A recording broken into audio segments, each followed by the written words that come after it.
Welcome to the Outlaw Radio Show, our interviews edition. My name is Zach Adams, and I'm joined in studio, as always, but in a bit of a different role, by the man that needs no introduction, but I'll introduce him anyway, Mr. Creighton. Vaughn, how are you? I'm doing well. How are you? This is a totally different dynamic for you because you're typically producing the show. You've never been a guest. I feel very awkward not having something to do with my hands. Like right in front of you. I'm a little Talladega Nights with what to do with my hands. Yeah. You don't know what to do with your hands. So the whole purpose of this set of interviews is to get to know normal people, hear their story.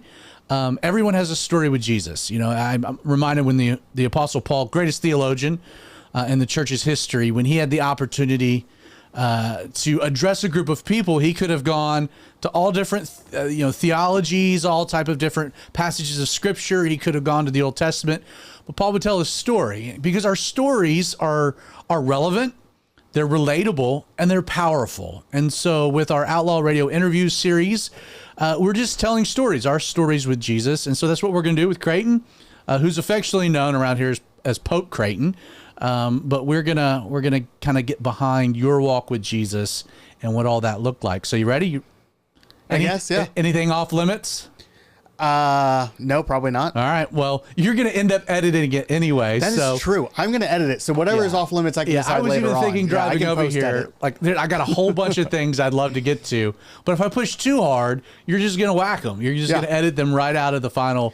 They'll end up on the cutting room floor. Yes. It should also be noted that Spice Daddy's actually on the board doing the editing. Yeah, Spice Daddy's producing. Yeah, he's producing, so we'll see how this goes.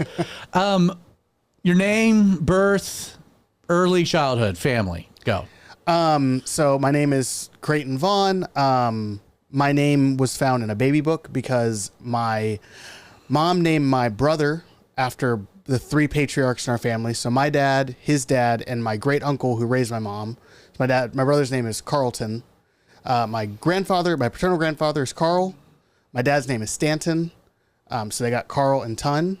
Okay. And then I didn't know that's where your dad's name came from. Yes. And then my brother's middle name is Philip, which is my great uncle who raised my mom. So my brother's named after all three of our So your brother got all the family names. Yes. And so then your mom and dad, Stan and Rico, they decided that they wanted to keep the Ton motif. So but they had burned through family names. Exactly. And so my mom went through her baby book and she found Creighton. She went back to front. It was one of the last names she saw. And she says as soon as she saw it, she knew it was my name, which I agree.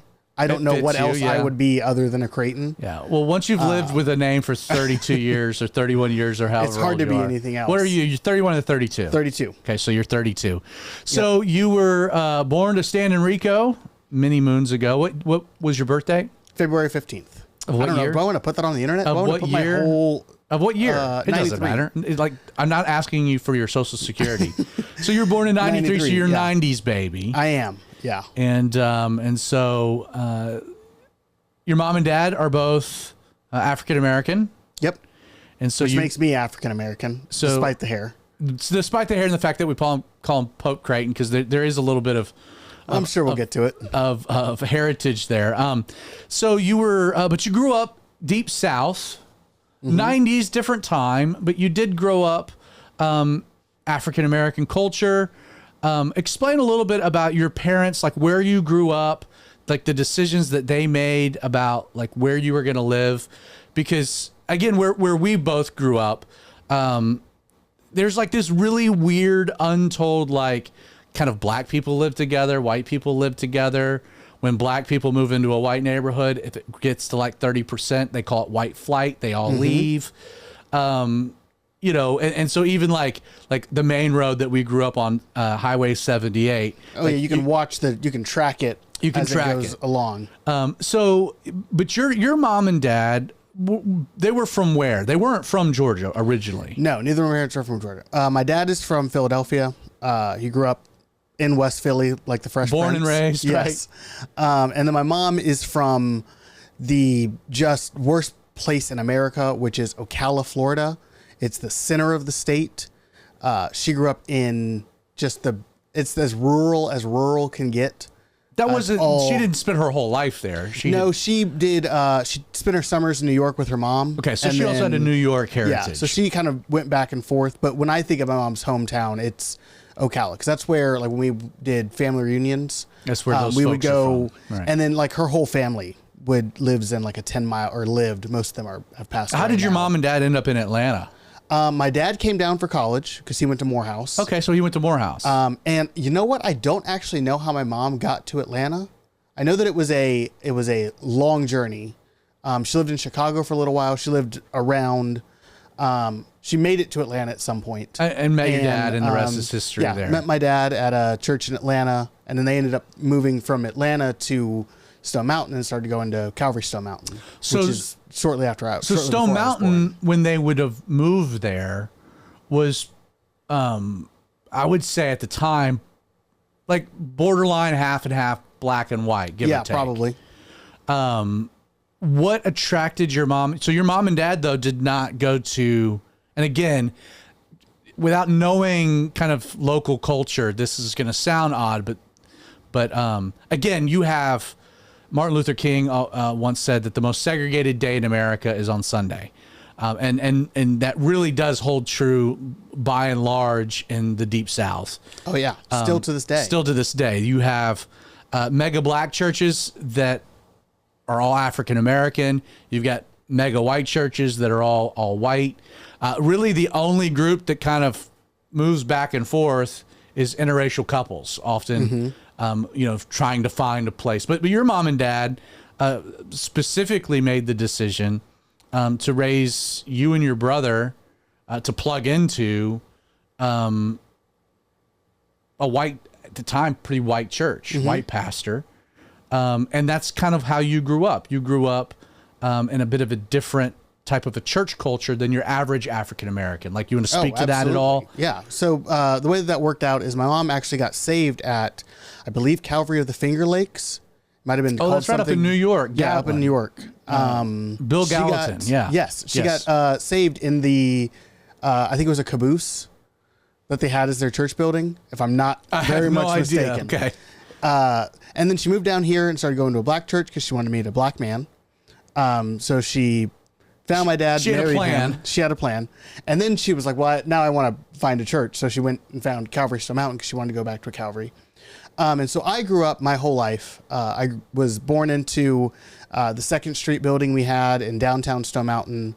I think I was there until I was like 2, and then we moved out to Lilburn. Yeah. And so I grew up, most of my friends were white. My best friend was black because there were 2 of us at Calvary Stone Mountain, me and a guy named DJ.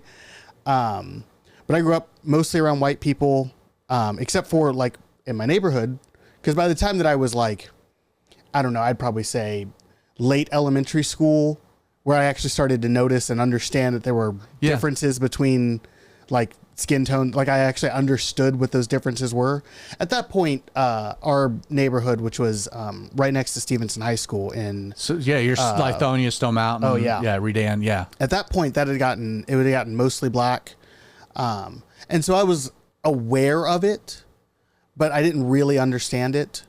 You were aware that the white people had left. Yes. That like every year in your class, there were fewer. Yes. Well, actually, not in my class, because I was homeschooled the entire time that I was in Stone Mountain.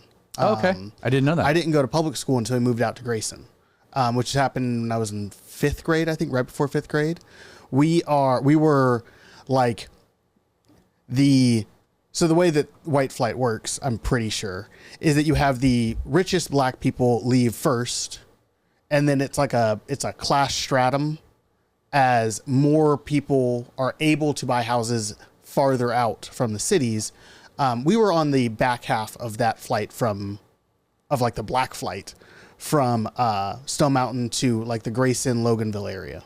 So a little context, the Grayson, Loganville area. So Calvary Chapel, Stone Mountain, again, you're 2, but they moved from Stone Mountain to where the majority of the people that were attending the church had moved, which was kind of the Lilburn, Snellville area. And then in South Gwinnett High School in Snellville, they ended up dividing into what was called still states South Gwinnett, but they opened Grayson High School because Grayson at the time was like a stoplight. Like it was you went from like suburbs of Atlanta to kind of like outskirts, rural suburbs of it. I mean, when we moved there in, I don't know, 2005, maybe, or maybe a little bit earlier than that. When we moved there were still big pastures with cows. Right.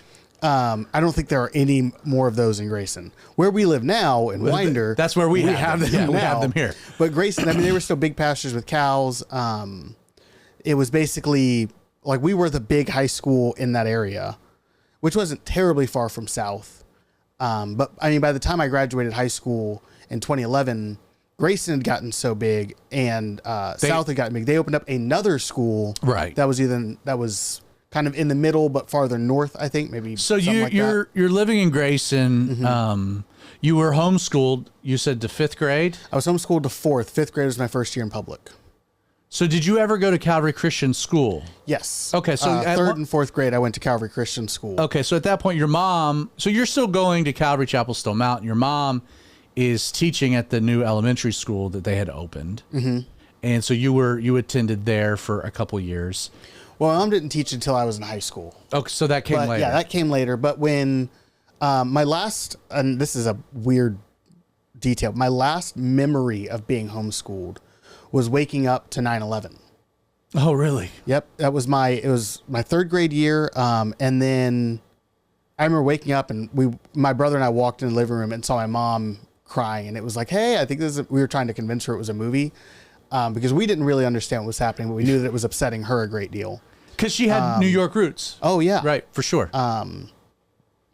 And so that's my last memory of being homeschooled. And then I'm pretty sure that the way it worked out was that Christmas break was we transitioned into going to Calvary Stone Mountain School. Mm-hmm. So half of 3rd grade I was at I was homeschooled, and the second half I was at Calvary Christian, and then 4th grade I was at Calvary Christian, and that's when we moved out to Grace. And I went so to you school. grew up in a stable home. Yeah, mom and dad that loved you, that to this day are still married. Mm-hmm.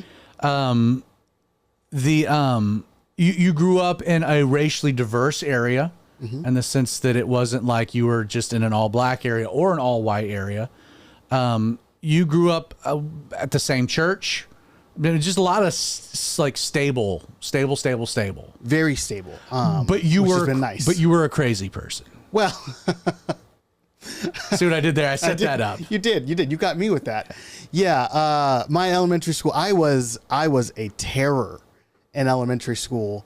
And I got better in middle school and high school. I still had issues, but I was a terror in elementary school. What do you think that was? That is a really good question that I'm not certain of. I mean, it was sinful defiance is what it was. Yeah. But what it was in terms of like why I was like that, I'm not certain, and I'm not even 100% where it went. My only explanation is that Jesus changed me.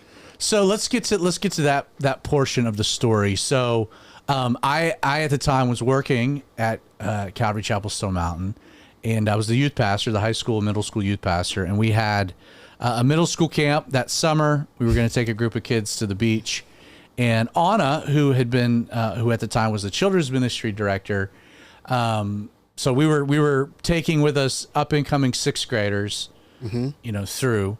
And which you qualified. Yes. And Anna came to me and she was like, I am so excited because Creighton is no longer my problem. He is now yours. And have fun with that. And so why don't you take the story from that context? Yeah. So to put it in perspective, like I think I've told this story on the show before, but I've had multiple adults come up to me who recognize me from back then. What a nice young man. Who I do not recognize, but they'll say like, are you Creighton? And I'll say, yeah. And then they'll go into a story that is embarrassing where I was just the worst child. And then they'll say something to the effect of, I could not believe that Rico and Stan had a son like you. They were so nice. I'm so happy to see the man you've become now. Or that you're not in prison. Yes. I'm so happy that how far you've come. I've gotten that story. I've had that interaction more than once. So, yes, Masana was definitely the bearer of that for quite some time. We had an encounter on the school bus, so why don't you pick it up from there? So that was my first retreat. We took 30 kids probably? Something like that, yeah. And I think that me and maybe my buddy Marshall were the only upcoming 6th graders. You were the youngins. Yeah, we were the youngins. I think it was just the two of us. Everyone else was older. Everyone else was much bigger than me because I've always been very small. I'm 5'4" now and I'm in my 30s. I was not a big 5th grader. You were pretty awkward. I am pretty awkward. And so I was sitting on the bus by myself, and I remember it to the day I die. You sat down next to me on the bus, and you looked me in the eye, and you were like, so you have a reputation coming into the youth group. And I was like, yeah. And you were like, this is the way it's going to go, because we're going to be together for the next 7 years, because my dad runs the church and I'm not going anywhere. And your parents are bought into the church, so you're not going anywhere. So one of two things can happen. Either we can be friends for the next 7 years and you can be cool, or we can fight for the next 7 years and you can have no friends. And I remember thinking. And I got up and left. Oh, I yeah. just got up and walked away. And I was like, well, when you put it like that, like it was the first time that anybody had really talked to me as if I were an adult. I think that was part of it, giving me like, you have options here. You can decide how you act. It's a new day.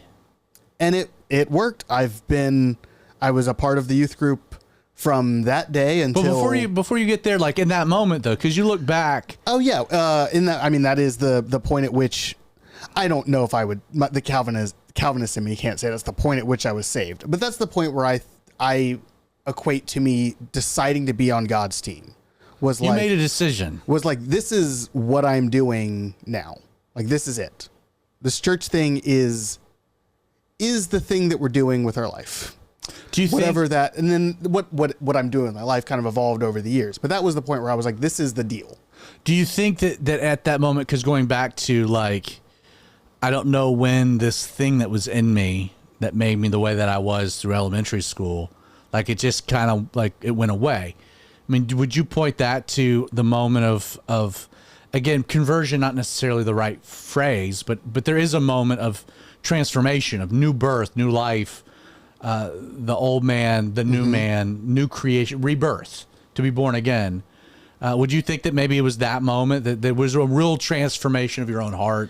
Again, not to perfect, but there was a change. Yes, absolutely. And I can't say that it was an immediate or like a complete change even in that moment, but that is definitely the point where I went from being the terror to like, that was I got a lot better after that. At least I like to think so. I'm sure that there are still people out there that have horror stories about me. But. Yeah, but I would like to, just to point out like a simple lesson to anybody that might be watching this, that like if you're sick of who you are, like if you're tired of just doing the same things, making the same mistakes, being the same jerk, and you're like, man, I want to change, I want to be different. The world has a lot of things, a lot of suggestions on how you might make you a better you. And if you ever embark on those, you quickly find out that the biggest problem with that endeavor is still you. Yeah. And yet the gospel message is transformation, that like you can be, like you are the problem, so you can be somebody different, like a new creation in Christ Jesus. And you are the problem, which means you cannot be the solution. Right. But that's an encouraging thing. You're like, hey, I've experienced that. Like I did go through, it was early in life, but I did go through a transformation that other people then witnessed, because I saw it. You were not like, I had heard all these horror stories, but like you quickly plug into our youth group, and like you like lean into it. Like, this is my thing. These are my people. And so you went, again, still awkward middle school years, but you went through the youth group. You get into high school. Again, highs, lows. It's the story of every teenager. Not perfection, but I mean, when I the way that I think of it, when I look back at it and I think of like 5th grade Creighton versus 6th grade Creighton, there's a massive difference. And I wonder where 5th grade Creighton would end up. Jail. If he never turned into Right, 6th grade Creighton. jail. And probably the answer is jail. Yeah. Wouldn't be here. I know that. Definitely not. What do you think, just in just reflection of your high school years? So your brother was, what, 2 years older than you? Mm-hmm. What was your, and you and he never really got along. No.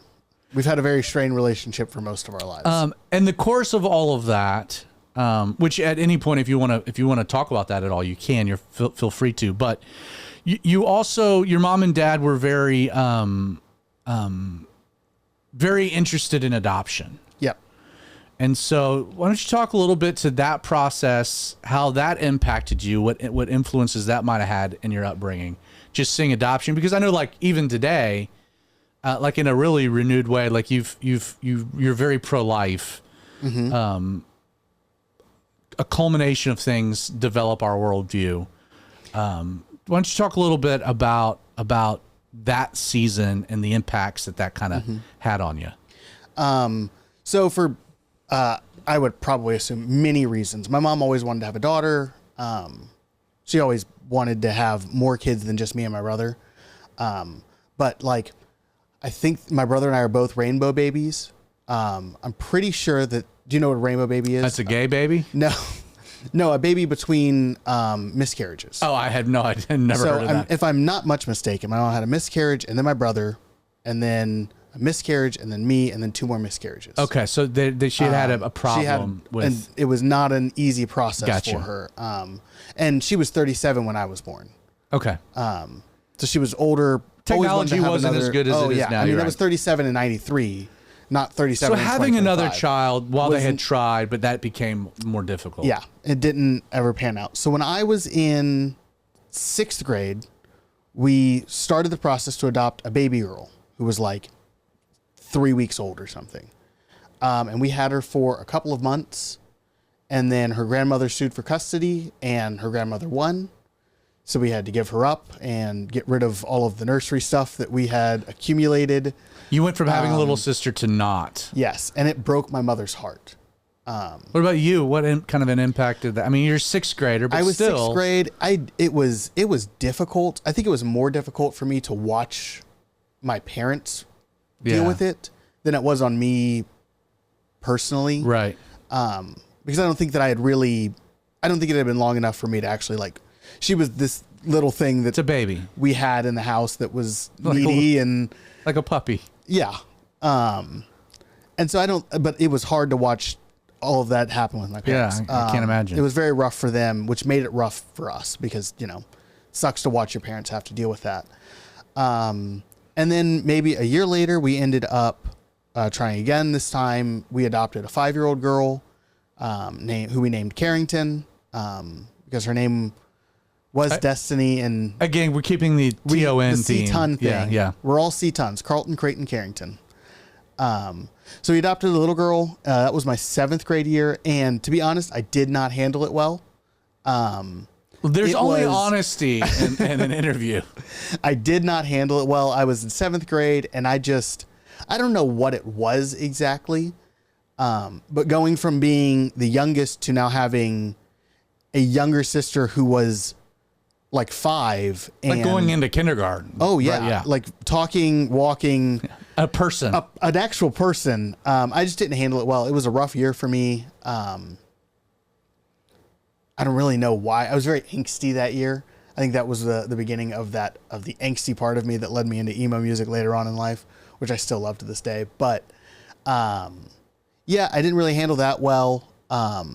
And I've never had a great relationship with either of my siblings, right. which has not been great, but we don't see very they don't eye live, to eye live on yeah. And they don't really live close. anything. And they don't live close much either. But yeah, so then we went, it was, for the record, it was not, I had a very good childhood growing up. Mm-hmm. So did my siblings. When I say we didn't see eye to eye, like I have friends who have really bad relationships with their siblings. My relationships with my siblings are not bad. They are just not great. Yeah. You know what I mean? No, I don't for sure. I don't want to. No. I think you're not overselling it, for lack of a better term. Yes. Yeah. Describe your high school years, because your high school years, I I mean, you were very involved in your youth group and your friend group, and I mean, that was your community. Talk a little bit about that and kind of the impact, how that formed your view of church, of friends, of. I mean, you were one of what we called the Lost Boys. Yes. Just talk about that era and the impact that kind of made, and really how you see a lot of different things. Yeah. So growing up, I was like middle school, high school. I basically had the same core group of friends. There were probably 6 or 7 of us. Let me add one more kind of caveat to that, and do it in such a way that, like, again, let's say somebody's rolling through YouTube, they're 9th grade, 10th grade, and they're like, they don't know if they're gonna, like, youth group's lame or it's boring, or I mean, I don't really want to go. I think you would be very adamant, like, no, like, you can make it awesome and that can have a big impact. Like, so, like, to have that person in mind. All right. As you're just, telling the impact it made in your own life, just for somebody that's listening, even for an adult, like, the importance of church, like, this has had a tremendous impact on who you are in your life. Yeah. Easy. The most important friends that I've ever made, I have made in relation to God, without a doubt. My friends growing up in elementary and middle school and high school, I've known for years. And it's because we've gone through so much and we have the same outlooks on things that matter. Like, for instance, worldview. Yeah. For instance, me and Spice Daddy went to a meeting at another church this past Sunday, and I saw my buddy Zach Yoder, who I grew up with and was a part of our youth group. And I see him, or one of our other friends, like DJ, who I mentioned, and it is like we haven't missed a day. We are truly brothers. Yeah. But that develops. That develops over time, and it requires commitment, and it requires a certain glue that I don't think I am capable of producing. I think that it requires a glue that is Christ. Like, I had plenty of friends in high school, like at Grace in high school, but that were I don't not talk church. to, That were not church friends. Yeah. Right. Just people that I saw at school and I hung out with sometimes after school, but I don't talk to any of them now. Yeah. And probably 80% of them I would not recognize if I saw them, aside from the fact that they pop up on my Facebook every now and then, or Instagram. But my friends from church, who we would hang out on Sundays, we'd hang out every now and then during the week. Our summers are spent very closely knit with youth conference and youth retreats. They are people that I can show up at some of these guys' doors like tonight and be like, hey, I need a place to stay, man. And they'd be like, all right, come in. Have you met my wife yet? I can't remember. Right.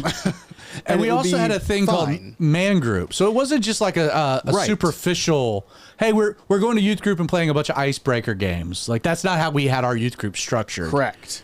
We were a little different. We had man group, which, if you don't know, which you probably don't because you're just watching a YouTube video, was like an in-depth, I don't necessarily want to call it an accountability group, but it was like a discipleship group, I guess. It was you and Andy and Chad, who were all about 10 years older than the guys in the group.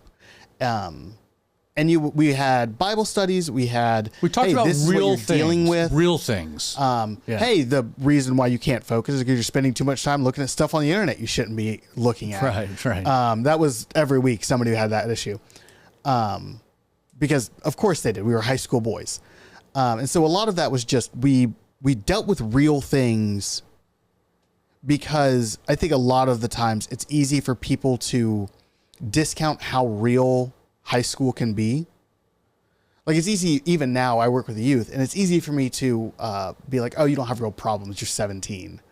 But it's like, yeah, they really do, because their worst day is the worst day they've ever had.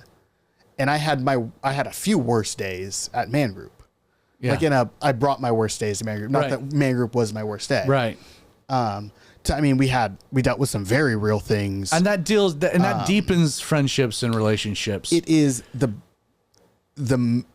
way you have a friend is when things go wrong. Anybody can be a friend when things are peachy. when things go wrong and you're down and out, or you and a buddy are going to somebody else who's down and out, that's when you learn who people are and who your real friends are. Well, I want to get to like your ministry calling and whatnot, but just because we're on this train of friends, relationships, hard things related, your best friend for a few years was David. Yeah. And you want to talk a little bit about that season of life and the trial that you went through, and the things that the Lord maybe taught you through it? Because I think it's related to what we're discussing. Yeah. I know it's a hard one. It's a hard one, but this is a big moment in your life. David was one of my best friends. He was one of the Lost Boys we were talking about, which was a group of us that hung out. We called ourselves the Lost Boys for reasons that I no longer remember. But we were the Lost Boys. He was a Lost Boy. And I guess that the big event was that he took his own life when we were in I think I was 24. He would have been 25. So almost 10 years ago. Maybe we were younger than that, because I think it's getting closer to 10 years. At any rate, that was real rough. You want to explain kind of like what had happened? He had never been the most mentally healthy guy that I knew. Like, I mean, nobody really is, but he had always been rough, and he had gotten distant from me and our other friend Daniel for a while, and I had gotten busy, as people do. And so I hadn't hung out with him a while, and then he invited me over. So I was like, absolutely. So I went and hung out at his house, hung out for, we were actually hanging out. We were hanging out when I got the text. Yeah. And he was like, and I was like, oh, absolutely. I think I actually had plans that night, and was like, oh, David is asking to hang out. I'm bailing on the plans. I'm going to go hang out with David, because I haven't hung out with him in weeks. So I went and hung out with him. We, just did what we always did, which was hung out and watched YouTube, talked about nonsense, played video games. Exactly. Just and you were at his house. The fat. You were at his, yeah. And then I think I left his house at like midnight, 1 o'clock, something like that. And I woke up to a call from his mom at 8 the next morning, asking if David had said anything to me, if I knew anything. And I was like, what are you talking about? And she told me that he had taken his life. And it happened just a couple hours after I left. I know that David had, when we were in our early 20s, David had gotten married, and that had ended poorly. And I don't think he ever really recovered from that. Yeah. And one of the things it taught me is just check in on your friends more. Yeah. And he had also just distanced himself, which is kind of like sticking with this whole kind of concept. It's like, man, when you're going through those type of issues, the worst thing you can do is alienate yourself. Yes. And if you're a friend of somebody and you're watching them alienate themselves, that's a good tell that, like, hey, you might need to kick down a door and get involved. Mm-hmm. Satan's big play in mental health issues is alienation, because you want it even though you know it's bad for you. Right. Which is as someone who has dealt with some of that, it is a really weird desire to feel, like to know that being alone is bad for you, but also it being the only thing you want to do. But yeah, if you were feeling like you want to get away from everyone forever, talk to somebody, call one of your friends. They will answer the phone. Or if they don't answer the phone, call them again. They should answer the phone. Yeah. And if one of your friends is like pulling away and you don't really know why, ask them, and then kind of force them a bit, even if they fight it. So that was, I remember very clearly you, about an hour after that, show up in my driveway. And what was the, again, no one wants to go through something like that alone. And so you had already referenced, having a church, having community, having groups of friends, going through things back in high school, in some way prepares you for bigger things. Mm-hmm. But, you didn't go through that one alone either. Like, no, that's something we should talk about. I guess I've had a large support structure for most of my life, either at Calvary Stone Mountain, and then when this happened with David at Calvary 316, I had I had Kyle and his family, the Parkins. I was at the Prez's. I had a lot of people that I leaned on. Not to mention my own parents, who I was still living at home at this point. So I still had my own parents. So there were a lot of people for me to lean on at the time, which was good because I said, I mean, that was a real rough time. But I would not have done nearly as well as I did. Like, given how I handled it, I would not have done that well had I not been able to go to, like, for instance, there was, I don't know, 3 months where during worship every single Sunday I would break down while I was running the lights in the back of the... Right. While you're doing ministry. While I was I'd be running the lights with a little board, and I would just end up, crying and sobbing. And Carrie Parkin, who's running the computer in front of me, would like move back, and she would run the lights and the computer and hug me all at the same time until I got myself together. And there was like 3 months where that happened every Sunday. And you'd get yourself together because at that point she'd be like, "Get yourself together, Creighton." All right, we gotta go. Let's go back a bit in the storyline. So, you graduated high school, and then what was your interest? What was next? So when I graduated high school, I wanted to be a forensic pathologist. And explain what that is. So forensic pathologists are the kinds of doctors, and they are real doctors at medical school, the whole deal. The kinds of doctors who perform autopsies. Yeah, they prefer the dead than the living. Yes, dead don't have malpractice suits. Right. Right. So I wanted to be a doctor. I wanted to do autopsies. In my junior and senior year, I actually got to go to the GBI a couple of times with a lady at Calvary Stone Mountain, and I got to assist in a couple of autopsies. You're like, this is cool. It was so cool. It still is really neat because the body is an amazing... It is the pinnacle of creation. It's super cool. And so that's what I wanted to do. So I ended up going to Valdosta State as a biology major. I spent a year there, and I loved it. And so college was fantastic. But you came back that summer. Came back that summer, went on another youth retreat because at this point in time, my custom in the summer was youth retreat as a counselor on the middle school trip, and then as a high school student on the high school trip because they were back to back, and then we'd have the youth conference, and basically those were my ministry fields. It'd be your crazy June and July. Oh yeah. It was awesome. And so when I got into college, I asked you, I was like, hey, can I do that same thing? Like, can I come up for the middle school and high school trip? 100%. Stay for the college and career trip. Yeah. So that's what I did. I came up for the middle school trip. I was a counselor on that. And then we had the college trip in between. Yeah. Basically we rented a facility at the beach, and like Monday through Friday would be the middle school camp. So we would set everything up for 2 weeks. So the bus would bring middle schoolers, take them back. Over the weekend would be a college and career trip. And then as they're leaving that Sunday evening, the high schoolers would come in through the next Friday. So like we were there for 2 solid weeks, but we just were able to just make it our facility, do a bunch of different things. It was a great and you and a bunch of guys would come down and help with the setup and cooking and running the show. And so you're making down sure there. Nobody drowns at the beach, all kinds of stuff. You were our lifeguard. Come to find out, he's an excellent swimmer. So it was okay. Middle school camp. We're now the college and career weekend. Yep. And so we're on the college, and I had every intention of going back to college. I had taken vacation time from a job that I had in Valdosta to come to the, and so we're on the college trip, and Pastor James taught a Bible study on Moses, and the staff, when Moses is talking to the burning bush, he says, God asks Moses, what is in your hand? Because Moses is talking about how he can't do what God is asking him to do. And God's like, what is in your hand? He goes, a shepherd's staff. God's like, I just want you to do that. Like you spent 40 years shepherding sheep. Now I want you to do that same thing. They're just 2-legged sheep. Go. And a bigger flock. Right. But like this, I've been preparing you for the thing that I want you to do. So go and do.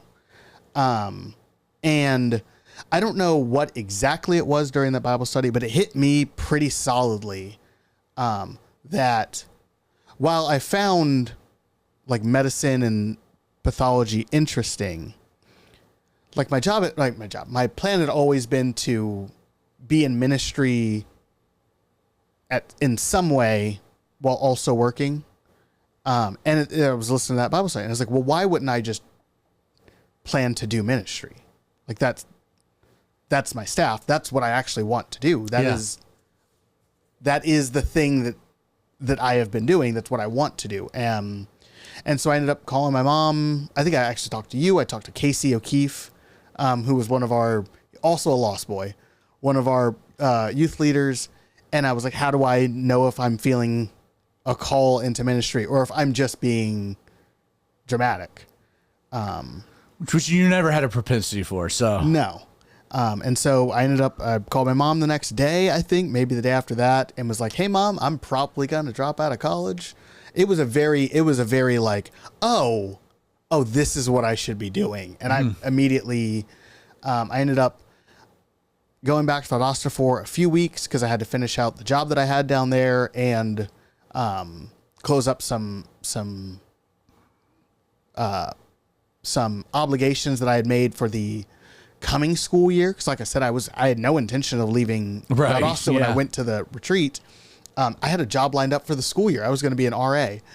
And I had to call them and be like, hey, Shelly, change your plans. Yep, I'm going to drop out, so I can't be an RA.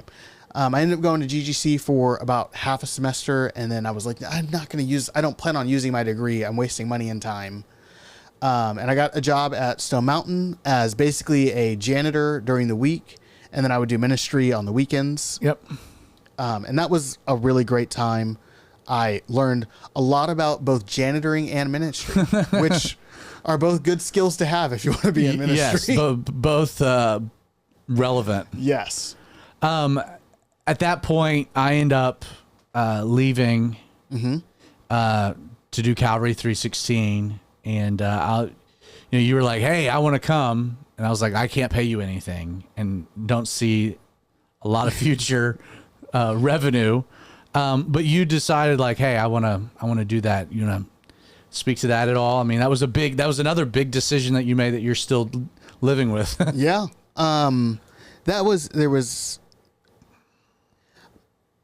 I have to be careful because I don't want to denigrate Pastor Sandy or Pastor James. Yeah, no, not at all. Because they have been again, we talk about my experience in the church. I look back at growing up in the church and I have like 10 father figures. Yeah. Which is awesome. Pastor James and Pastor Sandy are kind of like that. They're like other fathers that were supplemental to mine. Spiritual fathers in a sense. Yes.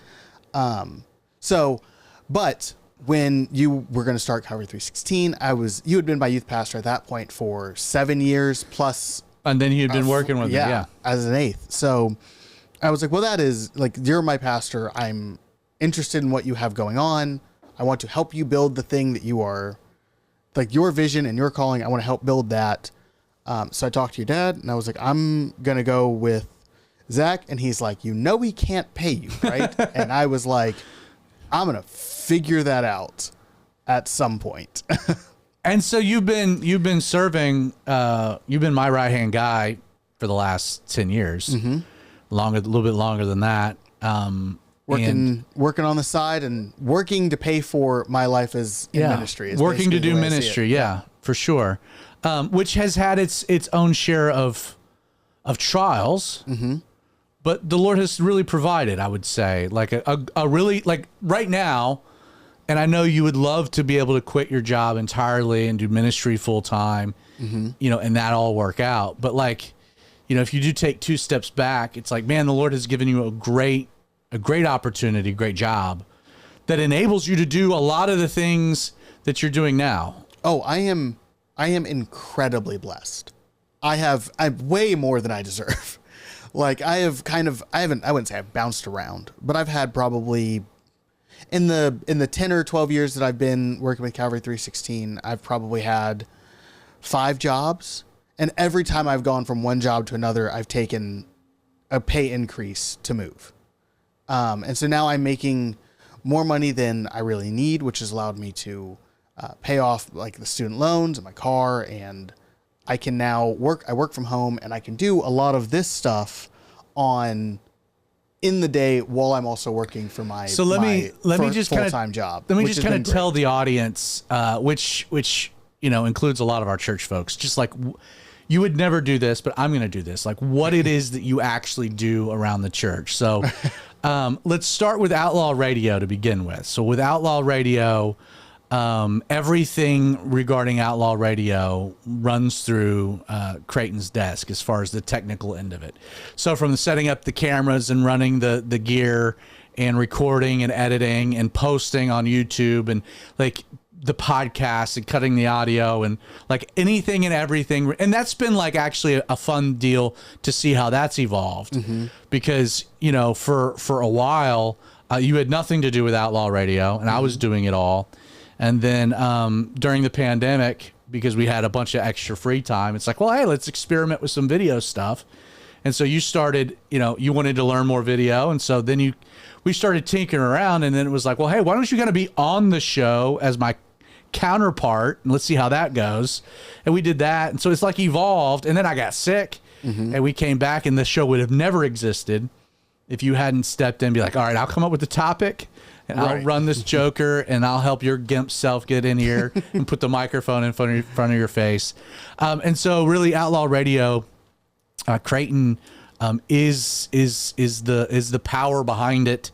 I come up with the content, but beyond that, I mean, he's the Pope of the show. Thank you, Spice Daddy's over there, smiling like a proud papa.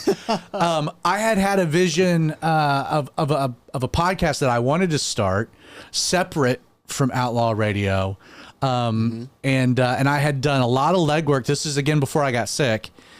I had done a lot of legwork, created a logo, bought a domain. I had even like set up a database of like the first 100 studies.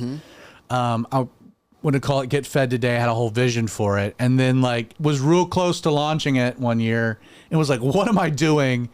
I don't have time for this. Like, this is insane. This is a great idea, but I don't have time for it. And, it was wise because it would have fallen apart, when I ended up dealing with COVID. But, coming out of that, I think it was at the end of 2022. Yeah. I was like, hey, Creighton, I've got this thing here, and I think it would be a huge blessing for our folks, but I also think it would be a unique ministry. There's nothing else like it, but it would require, I can help you get it off the ground, but it would require you taking the bull by the horns and making it your own thing.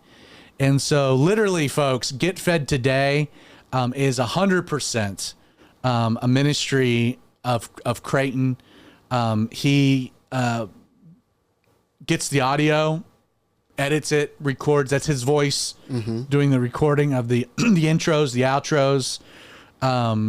It's really your thing, and it's a huge blessing to a lot of folks, and has a reach beyond our church. We don't, and that's the thing with Outlaw Radio and Get Fed Today.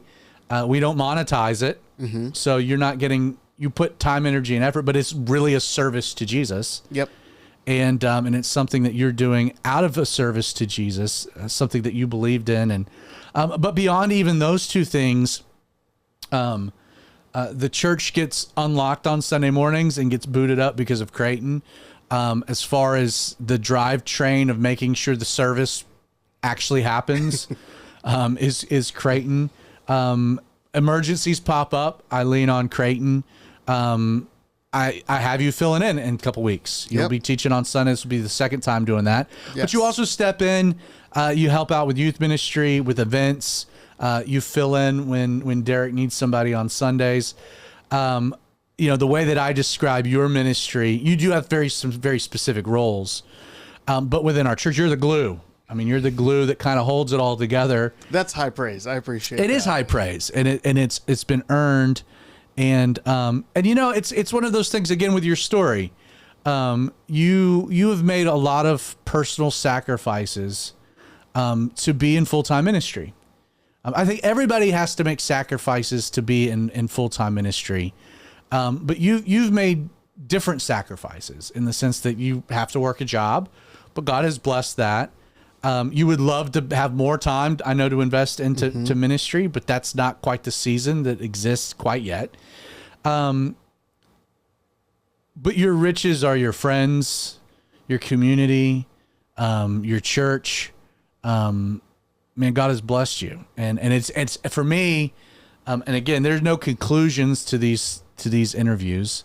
Well, because your story's still being written. Yeah, let's hope we don't have any conclusions anytime soon. Let's really hope for that.